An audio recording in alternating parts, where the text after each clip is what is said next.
अस्सलाम वालेकुम dear students, कैसे हैं आप? खैरियत से? आज हम कर रहे हैं classification of bones.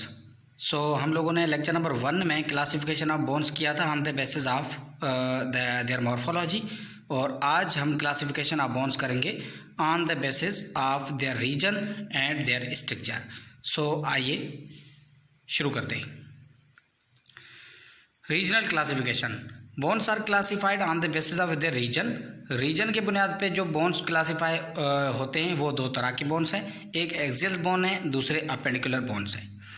Axial bone वो हैं जो एक्सियल स्केलेटल बना रहे हैं, अपेंडिकुलर वो बोन्स वो हैं जो अपेंडिकुलर स्केलेटल बनाते हैं। एक्सियल बोन से मुराद क्या है? जो स्केलेटन के बीच में बोन होते हैं वो एक्सियल बोन है, और अपेंडिकुलर बोन्स क्या हैं? वो जो है वो ग्रिडल बनाने के साथ साथ फ्री अपर लिम्ब और फ्री लोअर लिम्ब वाले बोन्स अपेंडिकुलर बोन्स हैं। आइए देखते हैं एक्सियल बोन कौन कौन से होते हैं। एक्सियल बोन में स्कल के तमाम बोन, वर्टिब्रल कॉलम के तमाम वर्टिब्राई, और थोरैकिक केज में जो है वो स्ट्रेनम और रिब्स, ये बोन्स एक्सियल बोन्स हैं जो कि एक्सियल स्केलेटल बनाते हैं। और अपेंडिकुलर बोन्स से क्या मुराद है? अपेंडिकुलर बोन्स में bones of the limbs, pectoral girdle, free upper limb, pelvic girdle, free lower limb. Upper limb के कौन से बोन होते हैं? Humerus, radius and ulna and bones of the hand. और लोअर लिम्ब के बोन्स कौन कौन से होते हैं? Femur, tibia fibula and bones of the foot. ये क्लासिफिकेशन थी regional classification. On the basis of region हम लोगों ने क्लासीफाई किया। ये क्लासिफिकेशन आपने इंटरमीडिएट में पढ़ी होगी और इम्पॉर्टेंट क्लासिफिकेशन है, आपको याद भी रखनी है। इसके बाद हमारे पास है पिक्चर देखें आप एक्सियल क्लासिफिकेशन में, एक्सियल बोन की पिक्चर देखें, अपेंडिकुलर बोन की आप पिक्चर देख सकते हैं। इसके बाद हमारे पास है structural classification. Bones are classified on the basis of structure into macroscopically, microscopically. जब हम जो बोन्स को क्लासिफाई कर रहे हैं on the basis of their structure, structure से मकसद है, स्ट्रक्चर से मुराद है जो है ना वो बनावट। हम पहले मैक्रोस्कोपिकली देखेंगे without any ad of microscope. Without microscope use किए हुए अगर हम अपने ओपन आई से देखेंगे, नेकेड आई से देखेंगे, तो उन्हें हम कहेंगे मैक्रोस्कोपिकली। मैक्रोस्कोपिकली जब हम बोन्स को देखेंगे तो उनकी आर्किटेक्चर के लिहाज से, हिसाब से हमें एक तो मजबूत बोन दिखाई देंगे, रिजिड बोन दिखाई देंगे, जो है सॉलिड दिखाई देंगे, तो वो कहलाते हैं कॉम्पैक्ट। और जो है दूसरे होते हैं हनी कॉम्ब की तरह, तो वो कहलाते हैं स्पॉन्जी। और माइक्रोस्कोपिकली अगर हम देखेंगे with the help of microscope, तो बोन्स 5 टाइप के होते हैं: lamellar, woven, fibrous, dentine and the cement. आइए 1 बाय 1 देखते हैं। या आप स्पॉन्ज बोन देख सकते हैं, हनी कॉम्ब की तरह है। फिर कॉम्पैक्ट आप देख सकते हैं, मजबूत है। और हम नेकेड आई से देखेंगे तो ये हमें सॉलिड दिखाई देगा, स्मूथ एंड सॉलिड। आगे देखते हैं, हम बाकायदा इनको करते हैं कॉम्पैक्ट बोन को। This bone is dense in texture. इनकी बनावट में ये थोड़ा घाटा होता है, थोड़ा सा मजबूत होता है, थोड़ा नहीं बल्कि बहुत ज़्यादा मजबूत होता है। ये कॉम्पैक्ट बोन जो है वो बहुत ज़्यादा मजबूत बोन होता है। कैसे, कितना मजबूत होता है? हाथी की दांत की तरह, लाइक आइवोरी। आइवोरी मीन्स हाथी की दांत की तरह, बट इज़ एक्सट्रीमली पोरस। फिर भी इनके अंदर बहुत ज़्यादा सुराख होते हैं। Compact bone are best develop in the cortex of the long bone. ये लॉन्ग बोन के कॉर्टेक्स में अच्छे से डेवलप होते हैं, अच्छे से वहाँ पैदा होता है।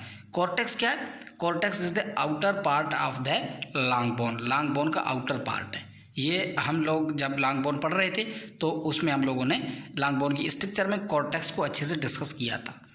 लिहाजा मैंने पहले ही कहा कि अब कॉम्पैक्ट बोन हम लोगों ने कहा है, वो कहा है without using any microscope, naked eye से हम देखते हुए बोन्स को, और फिर हम लोगों ने जो बोन को कॉम्पैक्ट कहा है। तो जब नेकेड आई से देखेंगे तो कॉम्पैक्ट बोन जो है वो हमें उनकी जो टेक्सचर है वो टेक्सचर हमें एक घाटा, मजबूत और साथ साथ स्मूथ और सॉलिड ये हमें दिखाई देगा। ये फीचर्स हैं किसके? कॉम्पैक्ट बोन के। कॉम्पैक्ट बोन के बाद हमारे पास है spongy bone. Spongy bone is open in texture. इनकी बनावट क्या है, कैसी है? ओपन है। किसका बना हुआ है? Made up of a meshwork of the trabeculae. Trabeculae की एक जाली है, जाल की तरह। मेशवर्क माना जाल। ट्रेबिकुलाई से मुराद क्या है? ट्रेबिकुलाई से मुराद है these are the thin columns and plates of the bone. ये क्या बना रहे हैं? ये बना रहे हैं एक मैशवर्क, एक जाल नुमा स्ट्रक्चर। ये जो ट्रेबिकुला ऐसे अरेंज है कि बीच में स्पेसेस बन रहे हैं। स्पेसेस जब बन रहे हैं तो ये हनी कॉम्ब की तरह दिखाई दे रहा है। सो स्पॉन्जी बोन की ये मेन कैरेक्टरिस्टिक्स है। सो ये हनी कॉम्ब की तरह जो स्पेसेस बनते हैं, ट्रेबिकुलाई के दरमियान जो स्पेसेस बनते हैं, ये स्पेसेस भरे हुए हैं बोन मेरो से। फिर ये बोन मेरो रेड हो सकता है या येलो भी हो सकता है। Cancellous bone is an adaptation to the compressive forces. Compressive forces से क्या मुराद है? ऐसे फोर्सेस जो pushing forces are the compressive forces. So ये उनकी एडाप्टेशन है, ये उनकी तरफ एडाप्टेशन है कैंसिलस बोन। सो इसके बाद वोल्फ नाम का एक साइंटिस्ट है, उसका एक रूल है, अकॉर्डिंग टू वोल्फ्स लॉ, उसका एक लॉ है। वोल्फ कहता है कि bone formation is directly proportional to stress and strain. Bone जो बनता है वो एक सीधी निस्बत में होता है। कैसे? बोन के ऊपर पड़ने वाले दबाव से उसकी निस्बत सीधी है, बोन के अंदर होने वाला बिगाड़, बोन के ऊपर कोई स्ट्रेस आ जाए या बोन के अंदर किसी किस्म का कोई बिगाड़ पैदा हो जाए, तो जितना ज़्यादा स्ट्रेस होगा उतना ज़्यादा बोन बनेगा, जितनी ज़्यादा बोन के अंदर बिगाड़ पैदा होगा उतना ज़्यादा बोन जो है वो बनेगा। सो ये मानना है वोल्फ का। सो स्पॉन्जी बोन का जो है वो मेन कैरेक्टरिस्टिक्स है, ये हनी कॉम्ब लाइक है, ट्रेबिकुलाई का बना हुआ है, ट्रेबिकुलाई का बिल्कुल मैश वर्क है, ट्रेबिकुलाई का जाल है और इनके बीच में स्पेसेस बन जाते हैं और फिर ये हनी कॉम्ब की तरह दिखाई देता है और स्पेसेस फिर फिल होते हैं रेड या येलो बोन मेरो से। सो ये है स्पॉन्जी बोन के बारे में। और स्पॉन्जी बोन के बाद हमारे पास जो है वो है comparison. Compact and spongy bone को हम क्या कर रहे हैं? हम कंपेयर कर रहे हैं। सो सबसे पहले लोकेशन देखेंगे। जो कॉम्पैक्ट बोन कहाँ पे होते हैं? They are located in the shaft of long bone, लेकिन शाफ्ट के भी कॉर्टेक्स में होते हैं। शाफ्ट के कहाँ? कॉर्टेक्स में। और स्पॉन्जी बोन कहाँ होते हैं? They are located in epiphysis of long bone, long bone के एंड्स में, एपिफाइसिस में। और हम लोगों ने एपिफाइसिस को यंग ग्रोइंग बोन में बहुत अच्छे से डिस्कस किया। और यंग ग्रोइंग बोन की अगर बात करेंगे तो कॉम्पैक्ट बोन होती है डायफाइसिस में। और जो इस तरीके से लेमिलाए अरेंज टू फॉर्म हेवरजन कैनाल। और लेमिलाए का मकसद क्या है? लेमिलाए से क्या मुराद है? So these are the thin plates of bony tissues. ये बोनी टिश्यूज की थिन प्लेट्स हैं, ये बोनी टिश्यू की जो बारीक प्लेट्स हैं वो इस तरीके से अरेंज्ड है कि एक तरफ हेवरजन सिस्टम बन रहा है, दूसरे तरफ हेवरजन सिस्टम नहीं बन रहा। सो वो कैसे अरेंज है हम देखते हैं। लेमिलाए अरेंज्ड इन कंसेंट्रिक सिलेंडर्स। इस तरीके से मिले हुए सिलेंड्रिकल शेप में अगर अरेंज है लेमिलाए तो बनेगा हेवरजन सिस्टम। और वो जो है वो कंसेंट्रिक सिलेंडर्स, फिर वो हेवरजन कैनाल भी हम उसको कह सकते हैं। सो वो इस तरीके से बनते हैं। लेमिलाए इस तरीके से अरेंज है, कंसेंट्रिक सिलेंडर्स में अरेंज है, तो वो एक बाकायदा यहाँ पे जो है हेवरजन सिस्टम बन जाता है। जबकि लेमिलाए अरेंज इन मैशवर्क, जाल की तरह अगर लेमिलाए अरेंज है स्पॉन्ज बोन के अंदर तो वहाँ पे सिस्टम नहीं बनता, वहाँ पे हेवरजन सिस्टम नहीं बनता। सो इसके अलावा ये एक मेन जो डिफरेंशिएट कैरेक्टरिस्टिक्स है in between the compact bone and the spongy bone. Compact bone के अंदर हेवरजन सिस्टम होता है, जबकि स्पॉन्जी बोन के अंदर हेवरजन सिस्टम नहीं होता। इसके अलावा आइए बोन मेरो पे देखते हैं। कॉम्पैक्ट बोन का जो बोन मेरो है वो जो है वो बिफोर प्यूबरिटी रेड होता है और आफ्टर प्यूबरिटी येलो होता है। अब प्यूबरिटी से क्या मुराद है? Puberty means sexual maturity. Sexual maturity की एज है 13 years. 13 years is the age of puberty. और 13 ईयर्स से पहले कॉम्पैक्ट बोन का जो बोन मेरो है वो रेड होता है और 13 ईयर्स के बाद कॉम्पैक्ट बोन मेरो का जो है वो बोन मेरो जो है वो येलो हो जाता है।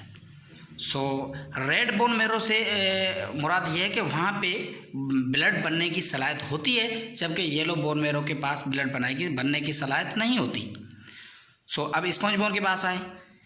स्पॉन्ज बोन के पास क्या होता है? There bone marrow produce RBC granular WBC platelets. So ये ब्लड बनाने की सलाहियत होती है और यहाँ पे ब्लड बनता है स्पॉन्ज बोन में। इसके बाद क्या है? नेचर कैसी है कॉम्पैक्ट बोन की? Compact bone is very hard and ivory like. ये इतना हार्ड है हाथी की दांत की तरह, जबकि स्पॉन्ज बोन इतना हार्ड नहीं है। स्पॉन्ज बोन है वो हनी कॉम्ब की तरह होता है। सो ये है कंपैरिजन। मुझे उम्मीद है आपको समझ में आ गया होगा। इसके बाद ये माइक्रोस्कोपिक स्ट्रक्चर है कॉम्पैक्ट बोन की, जिसमें जो हेवरजन कैनाल है आप लोग देख सकते हैं, हेवरजन लेमिला हैं जो कि आगे हेवरजन सिस्टम बना रहे हैं। सो इसके बाद हम माइक्रोस्कोपिकली बोन्स को देखेंगे। Microscopically some bones are the lamellar, some bones are the woven, some bones are the fibrous bones. So अब माइक्रोस्कोपिकली देखें, लेमिनार से क्या मुराद है, जो हमारे मैच्योर ह्यूमन बोन्स हैं, most of the mature human bones whether compact और स्पॉन्जी, या तो कॉम्पैक्ट हो या स्पॉन्जी, बने किसके हुए हैं, thin plates of the bony tissue called lamellae, lamellae के बने हुए हैं, चाहे बोन इस कॉम्पैक्ट है चाहे स्पॉन्जी, बने किसके हुए हैं, लेमिलाए के, तो उनको हम कह रहे हैं लेमिलार बोन्स। क्या कह रहे हैं, लेमिलार बोन्स। तो most of the human mature bones whether compact और spongy composed of thin plates of tissue bony tissue called lamellae, बने हुए लेमिलाए के, तो हम उन्हें कह रहे हैं लेमिलार बोन्स। उसके बाद हमारे पास है वोवेन बोन्स। अब वोवेन बोन से क्या मुराद है, इन विच कोलेजन फाइबर्स, ये ऐसे बोन है जिनके अंदर कोलेजन फाइबर्स होते हैं और जो बोनी क्रिस्टल वो एक खास पर्टिकुलर सीक्वेंस में नहीं होते। In which collagen fibres and bone crystals are arranged randomly, ये रैंडमली अरेंज्ड है, एक खास सीक्वेंस में नहीं है। ये कहाँ पे वोवेन बोन दिखाई देते हैं, एक दिखाई देते हैं फीटल बोन में, जब फीटस जो होता है उसके जो बोन्स होते हैं तो उनमें वो ये वोवेन बोन्स दिखाई देते हैं, क्योंकि उनमें collagen fibres and bony crystal जो है वो कहीं किसी खास सीक्वेंस में नहीं होते।